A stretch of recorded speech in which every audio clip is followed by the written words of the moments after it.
Hello, this is the UCLA Housing Voice podcast, and I'm your host, Shane Phillips. Each episode, we discuss a different housing research paper with its author to better understand how we can make our cities more affordable and more equitable places to live. Our guest this week is Dr. Dinorah González of Universidad Iberoamericana in Tijuana, and my co-host is Paavo Monkkonen. Today, we're talking about housing policy in Mexico and lessons from their experience with mass production and suburbanization over the past few decades.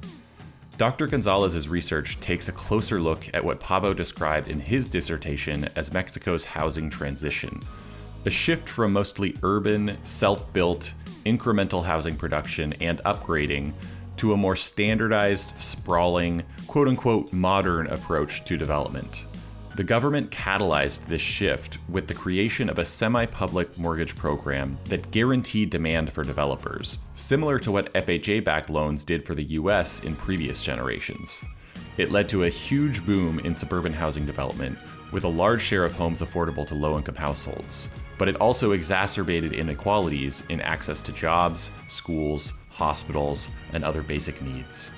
Here we're focused on the experience of Tijuana, right on the US-Mexico border, and the strategies that developers used to reduce production costs so they could be eligible for that government-backed mortgage program. Dinorah's research has a lot to tell us about how production costs affect decisions about housing design, location, and price, how standardization and better business models may lead to greater productivity in the construction sector, and how governments can structure markets for more socially beneficial outcomes. The Housing Voice podcast is a production of the UCLA Lewis Center for Regional Policy Studies, and we receive production support from Claudia Bustamante, Olivia Arena, and Hannah Barlow. As a reminder, you can now earn AICP credit for listening to the show. Just go to the APA Credit Maintenance webpage and search for UCLA Housing Voice podcast. If you want to help the show, please give us a 5-star rating and a review. And if you have any feedback or show ideas, you can email me at shanephillips@ucla.edu. Let's get to our conversation with Dr. González.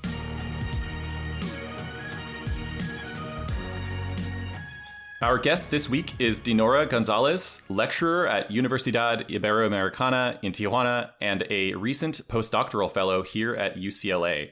We have her on to talk about suburbanization and mass-produced housing in Mexico, and also hopefully some discussion of Mexican housing policy more generally, since it's a topic we've yet to cover, and of course Mexico is our very close neighbor to the south.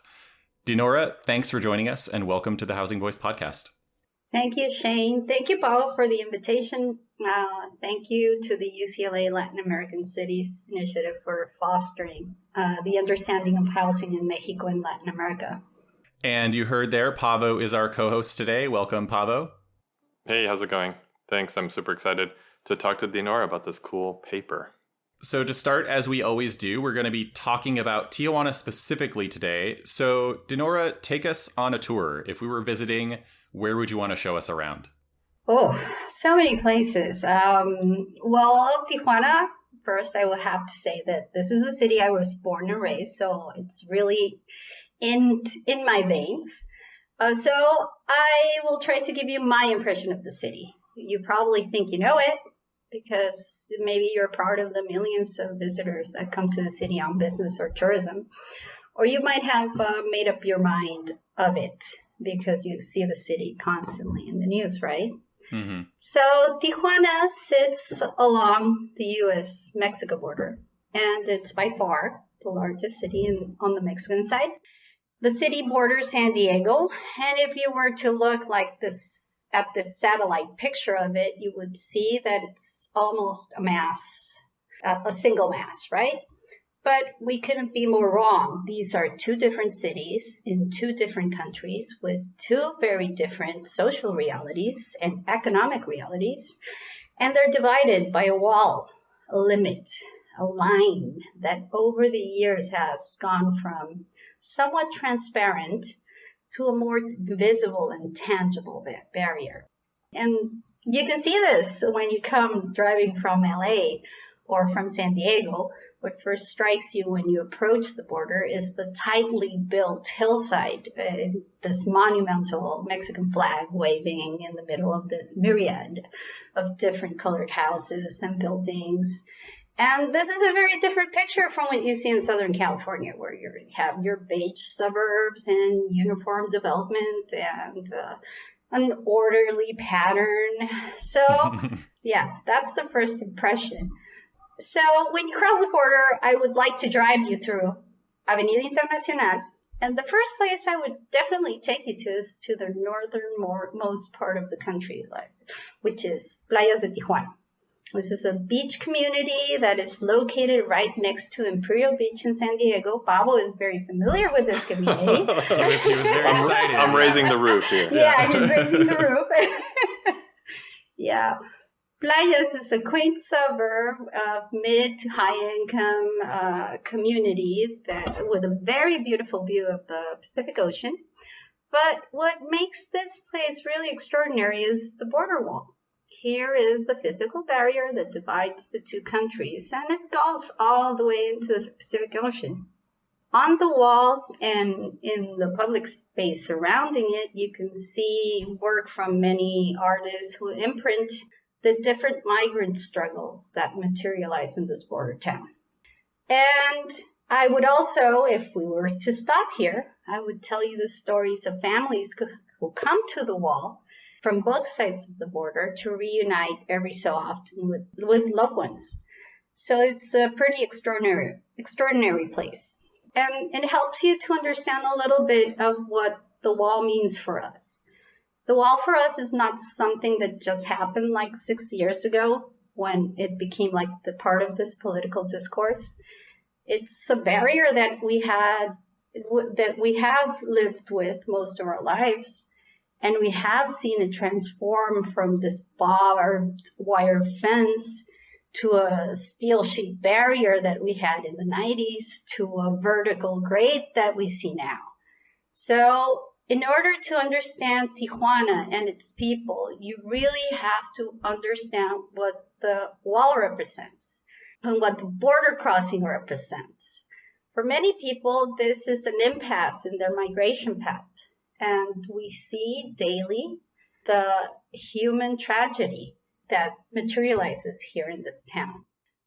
And, well, after seeing the wall and after seeing the physical border crossings, the second place I would take you to is to downtown, our bustling downtown.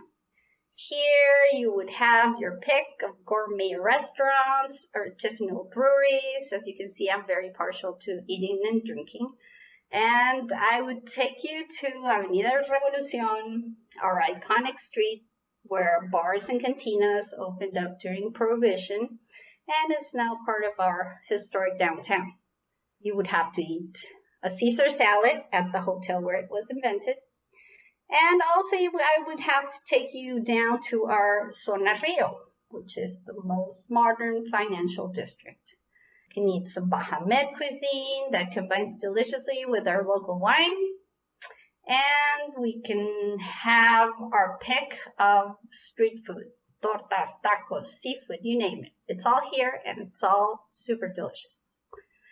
All of these activities show you a picture of a vibrant, economically diversified city with a dynamic that is very much intertwined with the U.S. and very much dependent on these institutional and economic differences between the U.S. and Mexico. And so maybe this gives you a different picture of what you thought Tijuana was.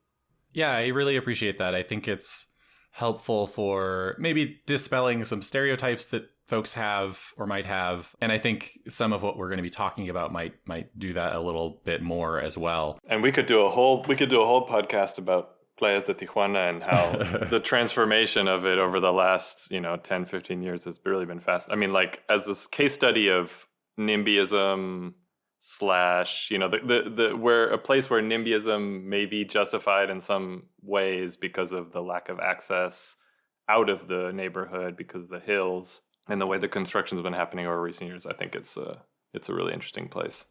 So the name of the article that we're talking about today is Policy-Induced Suburbanization, Mass-Produced Housing, and Location Choices in Tijuana, Mexico. And it was published just this year in the journal Housing Policy Debate.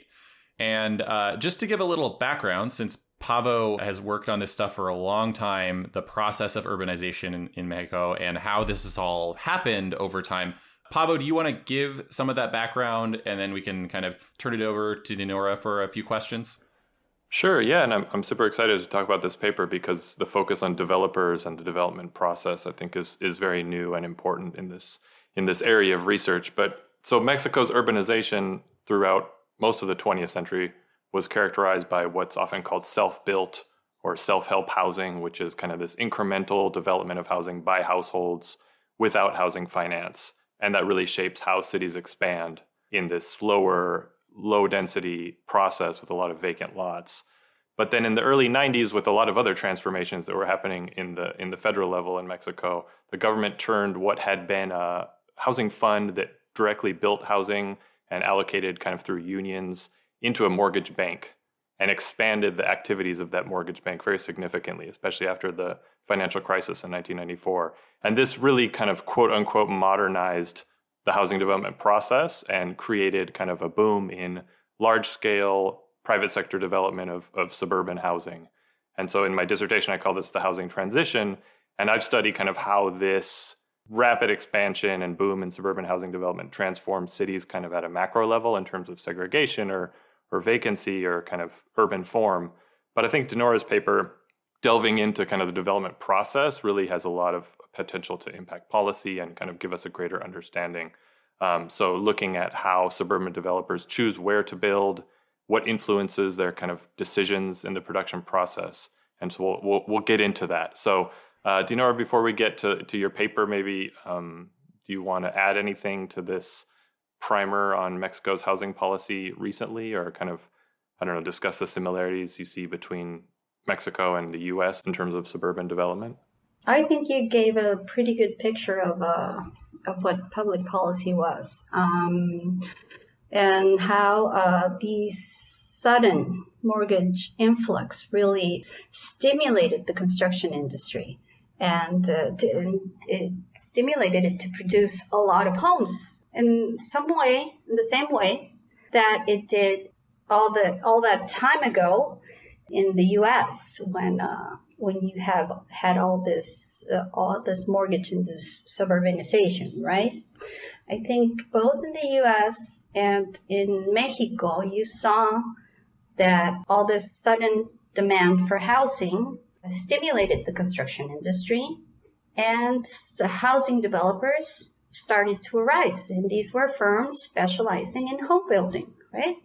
And you also see a whole sorts of industry innovations, such as prefabricated elements that you would use for home building.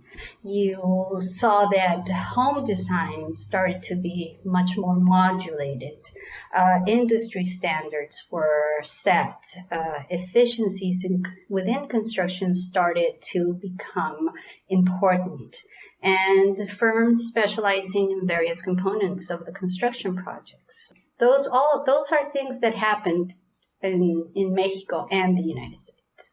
And that's why we can see that the built space have some similarities, right? You have that both in the United States and Mexico, suburbanization is comprised of these large developments with a lot of homes because they were built where land prices were low, and this led to suburban sprawl. But also you have that the use of prefabricated components and building in large scales gave us this homogeneous landscape. Everything looks kind of like the same, right? And you have these similarities, but here you have the most important difference is that related to income. The person buying the home in Mexico has significantly less income. Mexico is a country where around 40% of the population lives below the poverty line. And right now, to give you a better picture of this, we can talk about minimum wage.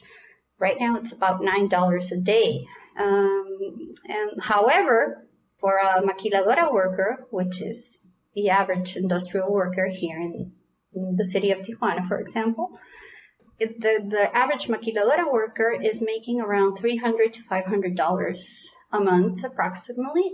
So they would be making $4,000 to $600 a year, which is a salary. This is a salary above minimum wage. But when you compare this to the U.S. salary, which is around $32,000 in a year for an industrial worker, you get a sense of how much of a home that a low-income worker can purchase with such a restricted salary. Right. And I wonder if, I think to me, one of the big differences is that, like you say, the target population for this program. And I like in your paper, I think you mentioned how the federal government in the early 90s convened all these developers and said, look, we need to build houses that are affordable to this population group. And that means $25,000 or something, right? And so the developers responded with, if you compare it to the Levittown housing back in the day in the US, the lots are much, much, much smaller and the houses are much, much, much smaller, right? So the Levittown lots, I just looked it up, they're 7,000 square feet. And in, the early stage INFONAVIT housing in Mexico, it's, 600 square feet or 700 square feet, right? So the kind of the size of the housing units and the lots is so much smaller because the original intent was to be able to serve a population that was making so much less money than the way it developed in the U.S. Yes, and that's one of the first restrictions you have, the salary. How much of a house can you afford with this income? And what developers came up with was, we need to really pinch every single corner in order to economize and produce a home that these people can afford. And it came to a home that would have to be bought around $20,000, $25,000.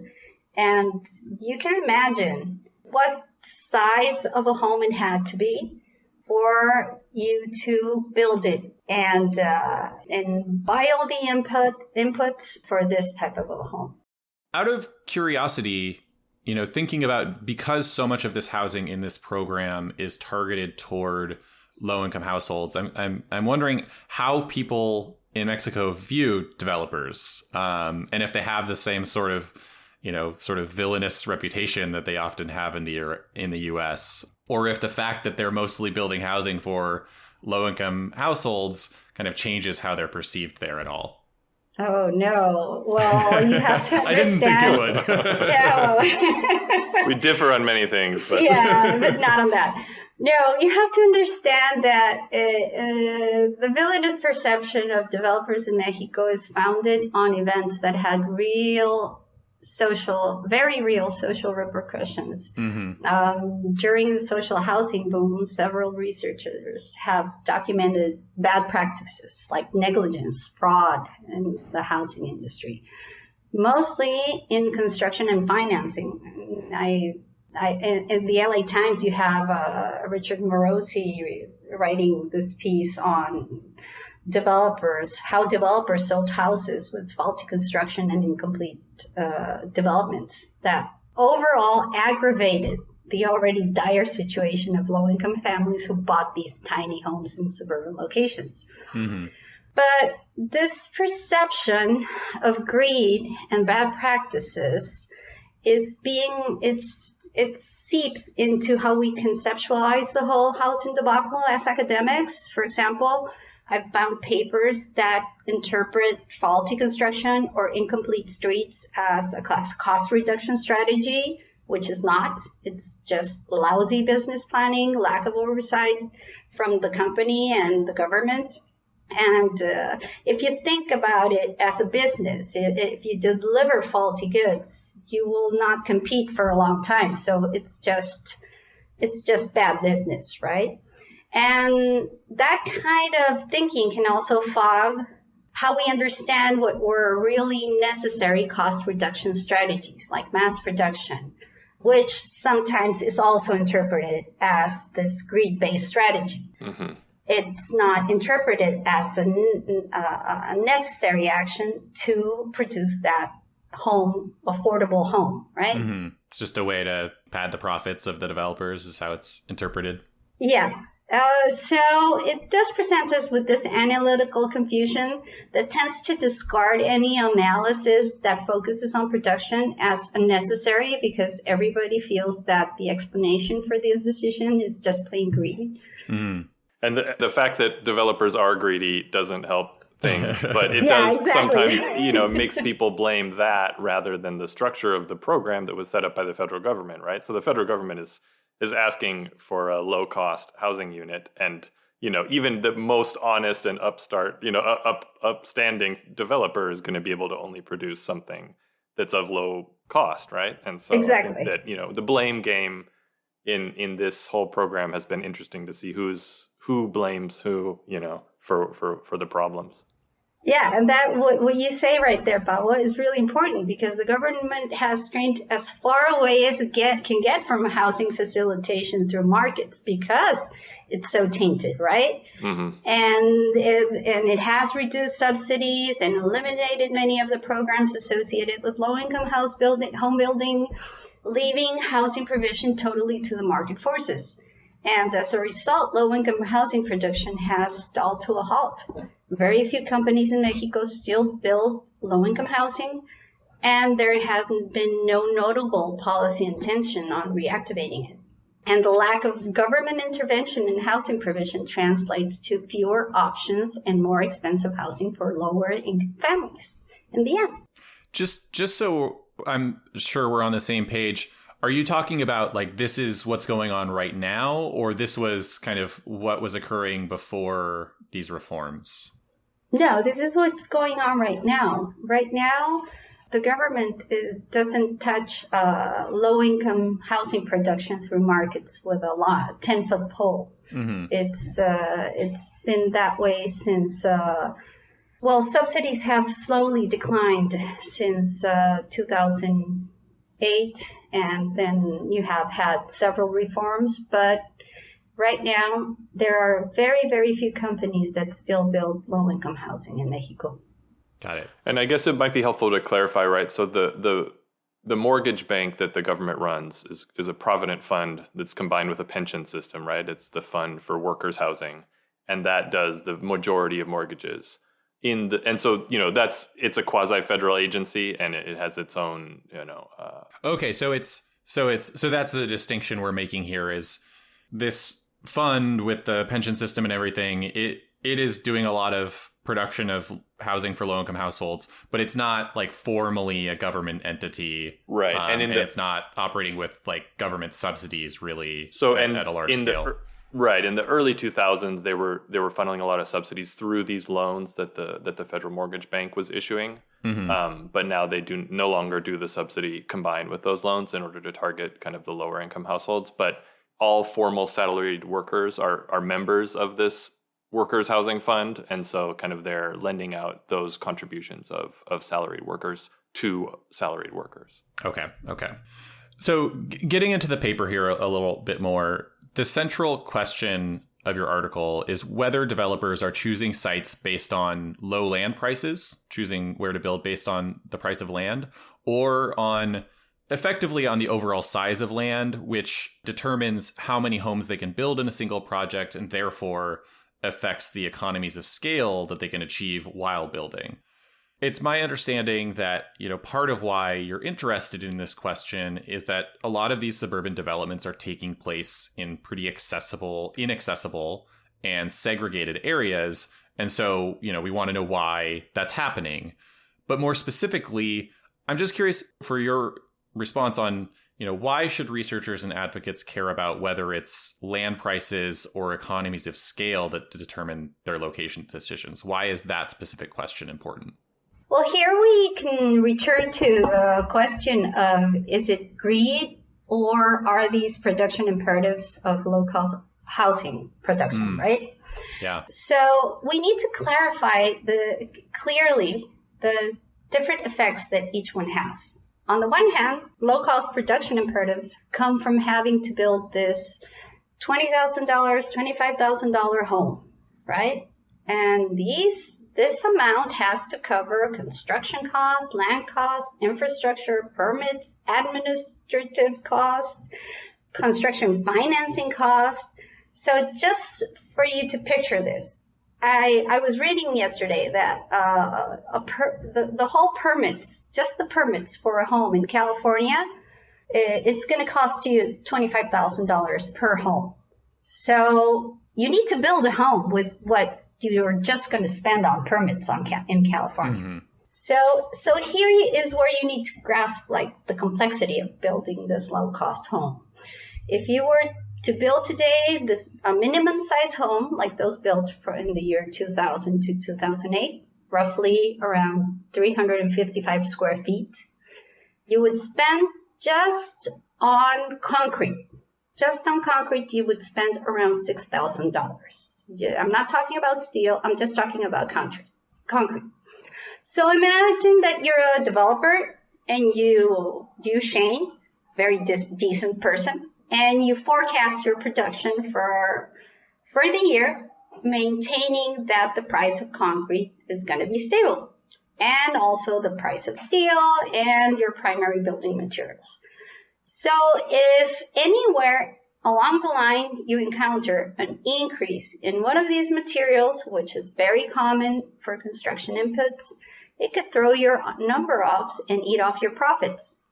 So every efficiency in housing production counts, from the choice of construction technology, to the home's design, to the roads that you design, to the allotment of spaces, to the ease of obtaining permits. So every single construction economy is going to count. And here is where the developer starts arranging production through cost reduction strategies in order to hit that target market of the $20,000 home or the $25,000 home where these mortgages were allocated. And the result was the semi-industrialized production of tiny suburban houses, which under the best circumstances of Shane being the very decent developer he is, were where he oversaw construction quality and had complete streets and basic public services. These little tiny houses are still socially unjust because they are too small for a medium-sized family, because they're located in areas where there's no transportation, no goods or service provision, no schools, no hospitals. They're away from jobs even. Mm-hmm. And you have these families clustered in developments with where everyone is low income. So you can see that the size of the social problem that just these decisions, and I'm not talking about all of this bad lack of the lack of supervision or the lack of streets. I'm talking given that all things are within the best results that we can obtain from this type of arranging or production. Mm-hmm. Within the constraints that you have, and within the the constraints you have to achieve, yeah.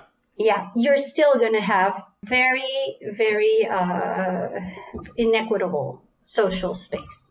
One other point that I was thinking about with this question is cheap land has always been seen for a long time as a kind of solution to housing problems in Latin America, right? Access to cheap land for the urban poor has been a rallying cry for decades. I think that if you think about urban sustainability, infill housing is extremely important. And so highlighting the role of economies of scale, I think, has important policy implications because, if you can reduce costs with economies of scale in the infill context, right, that's kind of the dream of mass-produced infill rather than just kind of continued expansion and making things inexpensive through cheap land. Yeah, and is it maybe fair to say that, this isn't really about like whether land prices or production costs are more important relative, one is more important than the other, but really just identifying the ways in which both are important and both play a really, crucial role here. Okay. So Construction efficiency, productivity, basically how do we build housing less expensively at lower cost, is a pretty hot topic, I think, in housing policy these days, at least in my circles. We've been reading a lot of Brian Potter and his construction physics Substack. But I feel like researchers like us aren't all that well equipped to study this stuff. If you're not out there doing the work day to day, as a developer or a contractor, it does seem difficult to really understand the challenges that builders are facing. But just to give a big picture sense for why we care about this, many industries have gotten a lot more productive over the decades. They're producing more or higher quality goods given a fixed amount of investment of time or money. I think a classic example of this is in electronics, where you can, buy a 70-inch 4K OLED TV today for less than what it costs to buy a 40-inch CRT television a few decades ago. But that has not happened with construction at all. Productivity has been pretty much flat for a long time in the industry. And I'm referring here to US trends, which I'm more familiar with, but I imagine it's not all that different elsewhere, including Mexico.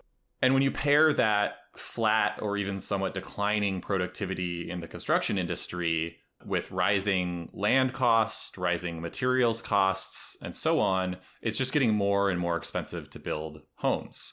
Could you give us a quick primer on why it's been so hard to improve construction efficiency and some of the strategies that people, that developers, that contractors, governments have been using to try to get more housing out of the dollars we're spending building them?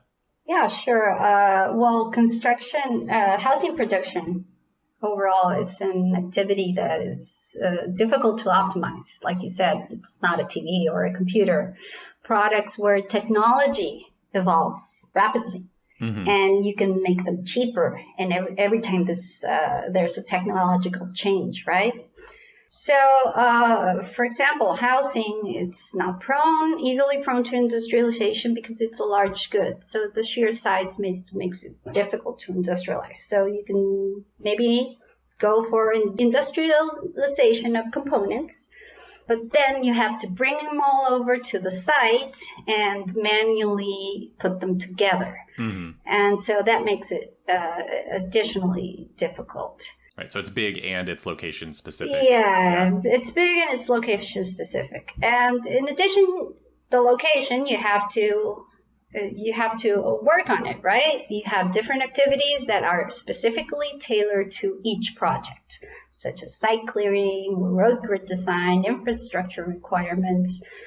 So all of this makes construction highly prone to unforeseen contingencies. Maybe the rain cycle extends a couple of months and it delays your project, or maybe you excavated and found a material that was not detected by the geophysical probing, and you need more time to figure out what the implications of it are. Mm-hmm. Just to give you an idea of the complexity of the construction process.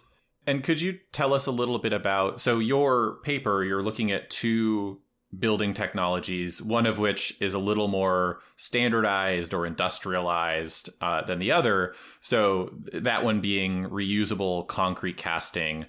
Could you tell us a little bit about the role that has played in bringing down costs, and maybe contrast that with this other technology construction approach, which is the block technology? Sure. So technology innovation is something that is very important to every industry, right? And we've been talking about how it has been difficult to innovate for the construction industry. Practically, we've been using brick and mortar for how many years? I mean, hundreds, mm-hmm. thousands of years, right? And the way that we build has changed very little.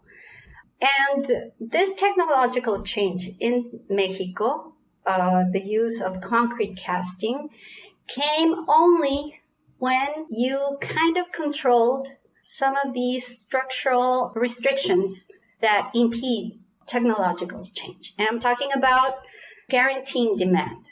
When the government got all of these developers together and told them, okay, guys, you have to produce this home at this price, and we are going to guarantee you these mortgages. Mm-hmm. You're going to have the mortgage. And so the target buyer became not the person, but the mortgage, right? They had to build something that could be bought with that mortgage. So they started scrambling and trying to figure things out and innovating. And for example, Heo, which is one of the largest housing companies in Mexico, they developed a system where they used blocks, but they were thinner, and they would need less steel reinforcement, and so that way they could cut costs, right? But the winning innovation overall was these houses that were built with concrete casings, because you would have this this really large cast, where you would do some setting up installations like electric installations, plumbing installations, but then you would just come up and with your concrete machinery and build a house in a day instead of a week. Does it work like where you basically just set up the molding or whatever you want to call it, the cast, and then do the wiring or whatever you have to do? Or maybe that comes after, but you just basically, in a single pour of concrete, you just fill in the whole thing, and it's all just kind of one big structure, and that saves you time? Yes. Okay. And that saves you really a lot of time. It's like 3D printing, but pouring concrete into a metal mold. So you could really cut times, not even in half. I mean, it would be really fast. And this only came about because you didn't have to think that maybe those 100 houses wouldn't be sold at the end of the day, right? Because you knew those 100 houses, 1,000 houses were already assigned with a mortgage. Right. I don't know if that makes sense.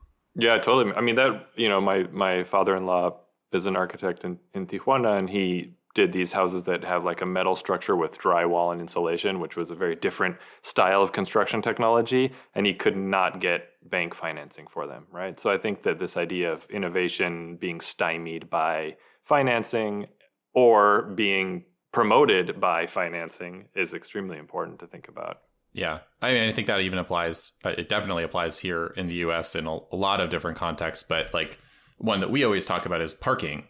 And, you can have a city or state change its policy and say you don't have to build parking anymore when you build a new development.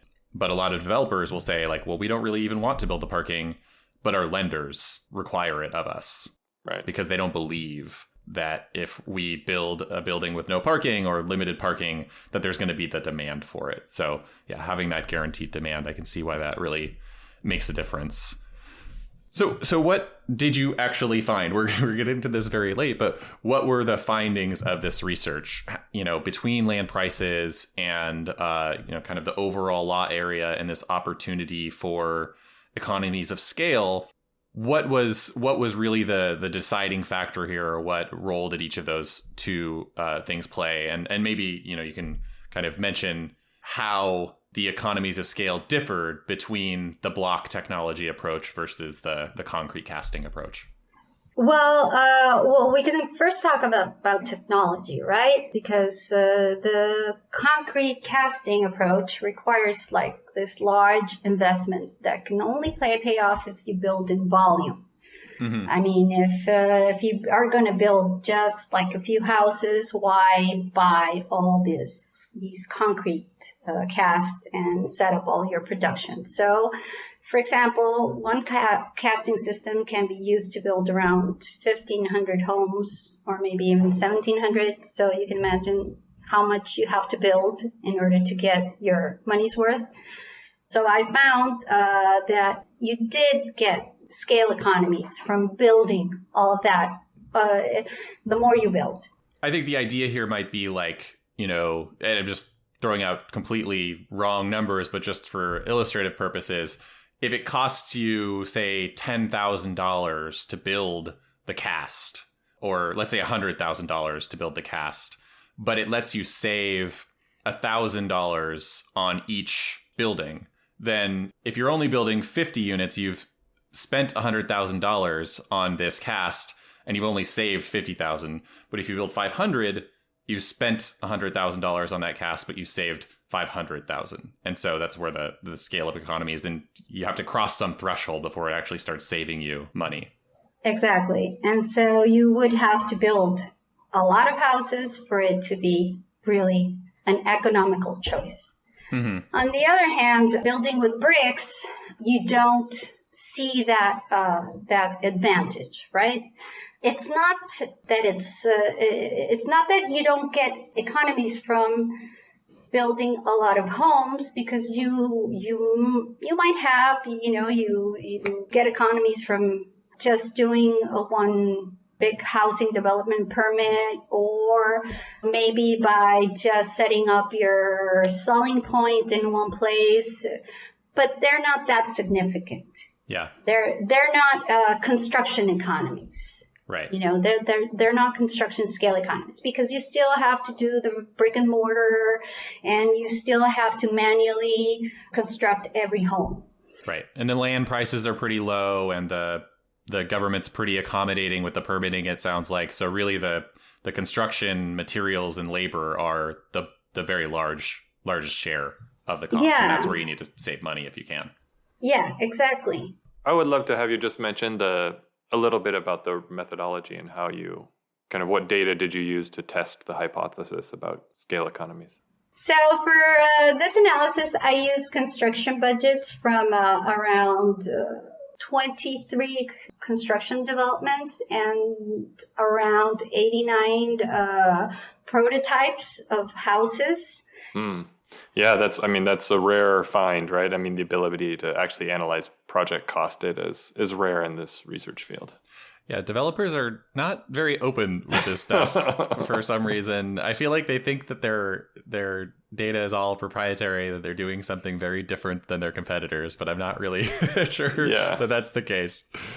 So the case study in this paper, as we've talked about, is Tijuana, and the city has seen incredible growth over the past several decades. It grew 5% per year from 1990 to 2000 to 1.2 million residents.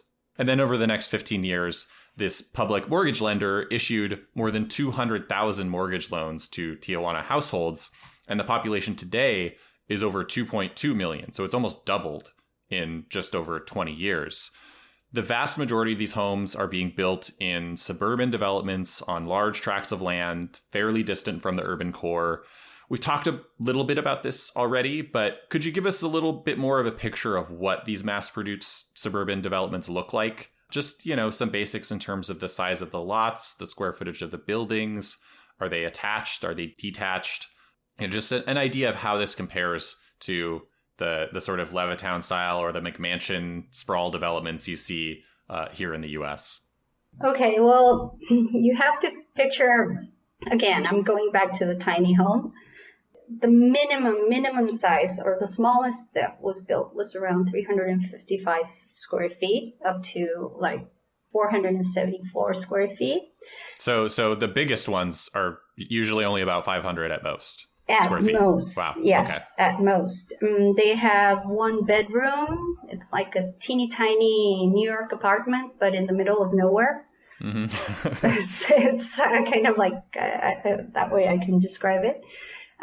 It's one bedroom, a room that holds a kitchen, dining, living area, and a bathroom. In the back, you have a tiny service patio. You don't have a backyard. And just enough to fit a laundry sink. And in the front of the house, you have a parking space and a little small area for plants. That was one of the best features of these things, is the parking pad included for social interest housing. And Eric Guerra, I'm sure you know his work, Eric Guerra has written about parking in social interest housing developments in the suburbs. Yeah, I mean, the parking space was not even enough to fit a small car and open all the doors. I mean, you would have trouble opening. You could open probably one or have a sunroof. No, but it was really small. It is really small. And most people used it to expand their house, make another room or to make a porch. Those are some of the things people would do. And these are mostly not detached. They're duplexes, triplexes, and the most recent models are four-story buildings, which you can get certain economies from sharing the walls and the slabs. The ceiling slabs, but you don't need an elevator still. So yeah, that's kind of the idea. If you can, and I'm curious. I wanted to ground this a little bit in like relative to what, and I didn't ask this yet, but I just wanted something I'm thinking about is these homes are very small, they're inadequate in many ways, but like lots of people are buying them, and so is it fair to say that it is a significant improvement over people's living situations, kind of their alternatives, or is that not really the case and it's more they're kind of being pushed into these types of living arrangements? Well, you would have to evaluate it by comparing their incremental housing. And maybe incremental housing over the long run you have a bigger house, a bigger lot, and bigger spaces. Mm-hmm. But you also have to go through all this time of uncertainty and of manipulation and of regulation, regulating and getting your land security. Yeah, like you don't own the property probably in most of those cases until the government or until you can access one of the government's regularization programs. So to sort of be moved into the formal housing market. Yeah, and this is a long process. And over the years, you might be living in a little shack that's improvised, and it's so it's. I don't have the elements right now to compare them. It's trade-offs all the way down. Yeah. It's a great question. I mean, I once wanted to do a study. There's a formal development of social interest housing called El Refugio in like East TJ, and then across the boulevard there's an incremental neighborhood called Rancho El Refugio, and it's like, okay, the lots are 1,000 square feet instead of 600 square feet, but like you said, you're without the mortgage to build the house in the beginning and pay it off over time. You're going to be living in something much more temporary in the beginning and slowly adding onto it over time, and then eventually getting infrastructure and running water installed maybe at a later date, right? So it is.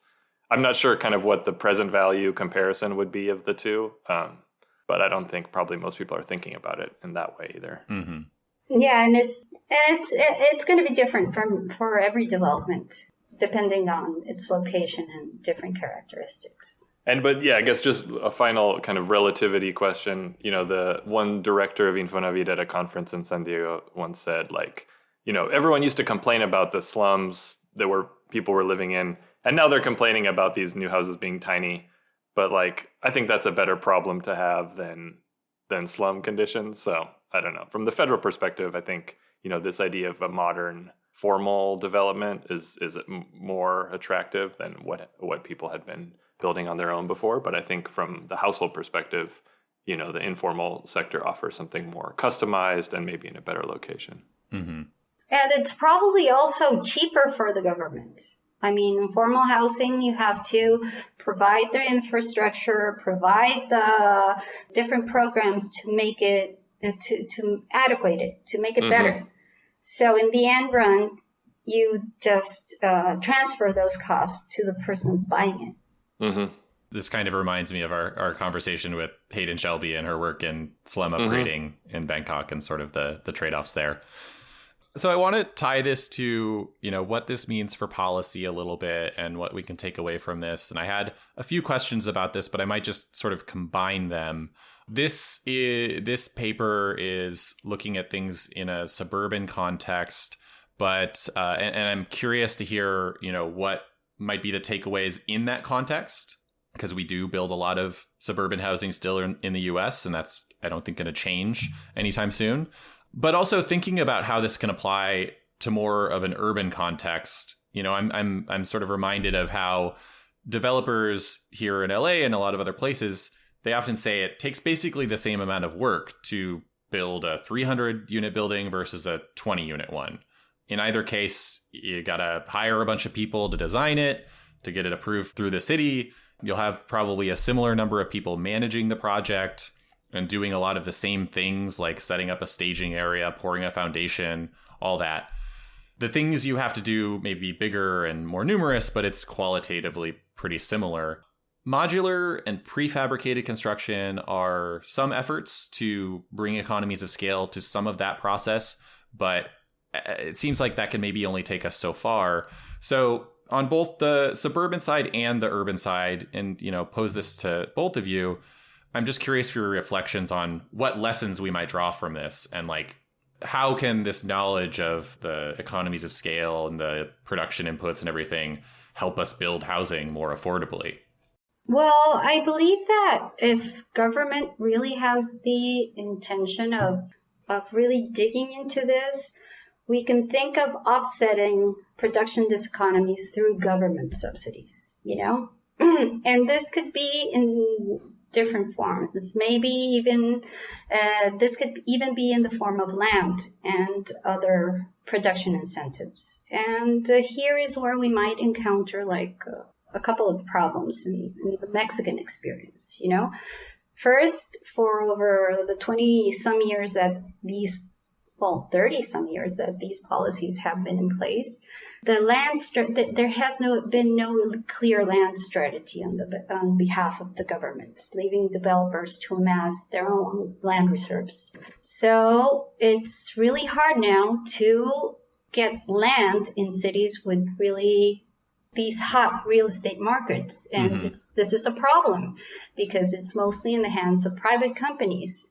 And also, we can say that local governments, such as state and municipal governments, have land they acquire through donations. In Tijuana, for example, developers donate 10% of the total sellable area to the municipality. In addition to allotting the public parks and schools and whatnot. And also informal developments, when they go through the regularization process, they also donate land to the state government. So these donations could be used to promote infill developments at maybe reasonable prices, but the local governments sometimes sell these plots either to the developers or the other entrepreneurs. But there's a very lacking in transparency in what happens to these plots. So we have to really think of how we're going to produce this infill development. Bear in mind that the type of production that we assessed is almost gone. And we have a positive, something positive that did come out of this, that is that companies rescaled after the housing bubble. And these companies, when they shrunk, they have also reorganized.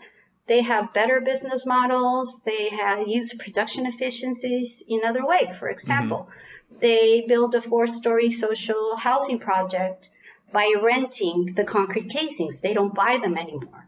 Or they subcontract specialized workforce for different tasks. They're not these big, enormously big companies. They've shrunk.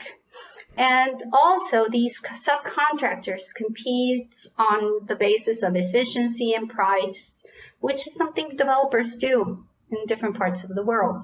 So you're no longer building the hundreds of homes right up off the bat. So we need to learn how to use those efficiencies in ways that we can do the infill development. And it's kind of reminding me of how, something that's been pointed out as I think a flaw in our approach to housing development in the US is just how cyclical things are and how dependent on the business cycle it is, where you just build a lot of housing some years and no housing almost other years. And you're kind of building oftentimes when prices are highest or buying land when prices are highest. But it's also just not very good for, I think, the industry and the workers themselves, where it's kind of feast or famine. Sometimes there's lots of jobs. Other times there's just nothing going on. And it does seem like maybe having more small scale, consistent support for these kind of things can be one part of the solution. Yes, I agree with that. Paavo, I don't know if you've been thinking about this much lately, but I was asking about this on Twitter actually recently, about kind of the role of public land in development and how, in the US, and it sounds like maybe this is similar in Mexico, where most land is privately owned, and that includes most land that gets developed, whereas in a lot of European countries and other parts of the world, a lot of the housing development that happens is basically the government auctioning off its land or developing something on it itself, or even buying land for the purpose of finding someone to develop on it. It just seems like a very different approach. And when we leave it all to just kind of the market to see what turns over, what gets sold at any given time, and we have no control over that, it seems like it's its own obstacle to building the housing that we need. Yeah, I mean, I think one notable thing about the Hong Kong housing strategy is that it has a long-term housing strategy, right? And, so they do get tons of economies of scale by building dense housing, but also by having public investment in housing production. Like you said, it's a counter-cyclical process. I mean, theirs is just consistent. It's not even necessarily counter-cyclical, but by having a certain certainty about the future of where you're going to build and what you're going to build, then you can maximize the production efficiencies within that certain path forward, right? And it's a thing that we definitely do the opposite of in our governance of housing production in the US. I mean, if you just think about, like, it's not as though people stop having children, as though people stop wanting to form households just because, the economy is not quite as strong this year as that year. And yet that's how we build housing. It's just, it follows the economy rather than the actual demographics or needs. Yeah. Right. Well, I think we're running out of time here, but Dinorah, is there anything we missed here? Anything you want to share, or key takeaways or anything like that from the paper that you want to make sure we cover before we go? Maybe we can talk about the perímetros de contención urbana, urban containment perimeters. And this is a very interesting way of looking at how the public policy does not or did not understand housing supply, or how low-income housing supply is restricted. When this whole housing debacle really unfolded, they tried to pull back on the subsidies and try to specifically allocate them to better locations, right? Mm-hmm. So the CPUs were these buffers that the federal housing agencies drew around the cities and around urban corridors to prioritize these subsidy allocation, and in order to procure these more socially equitable conditions. And they kind of functioned, or they wanted them to function like a subsidy incentive. For example, in 2016, a home buyer could receive around $500 or to $1,500 more in a federal subsidy when you bought a home within these boundaries. The thing is that it was difficult to find a cheap home located within these boundaries, right? So if we look at this with the knowledge that production economies are imperative for low-cost housing production, we can say that the incentive was not nearly enough to offset the higher cost of building small amounts of housing in land that is considerably more expensive, right? And that's how we can give a better picture of what housing policy, or how this helps us figure out what is not working within housing policy. This story, I think, really highlights the trade-offs in housing policy, right? And how it illustrates you can build housing really inexpensively. It's just maybe not what people want other people to live in, right? I think there's this problem we have in the U.S. of excessive minimum standards for housing, and maybe we don't want to go to 600 square foot lots and 400 square foot houses, but I don't know. I mean, a lot of people in the world live in those conditions and they're doing fine. So, I think the story is really illustrative also of the benefits of scale economies and thinking about how we can translate some of that experience to the US. And I think if you do want to establish these minimum standards, which I think there's good reason to want to do, you actually have to put the resources behind these things. You can't just say, well, now these cheapest types of homes are illegal to build. We're going to require that they be larger and so forth, but we're not going to help you pay for them. And in that case, I think, we've seen this with like boarding houses and single room occupancy hotels right. and things like that in the US, where we took away this sort of housing of last resort option, but we didn't replace it with anything. And, we saw that, had negative impacts on homelessness and that kind of thing.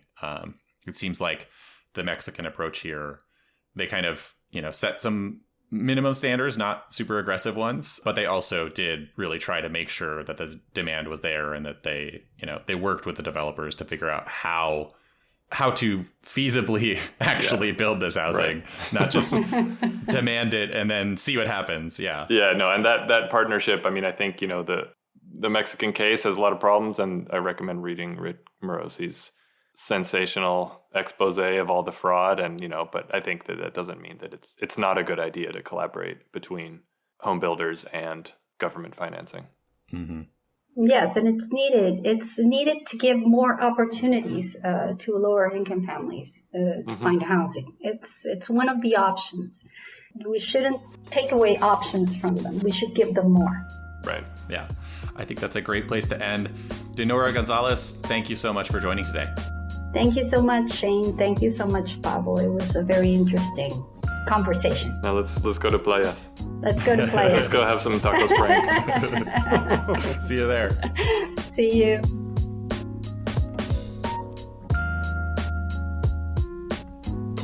You can read more about Dr. González's research and find our show notes and a transcript of the interview at our website, lewis.ucla.edu.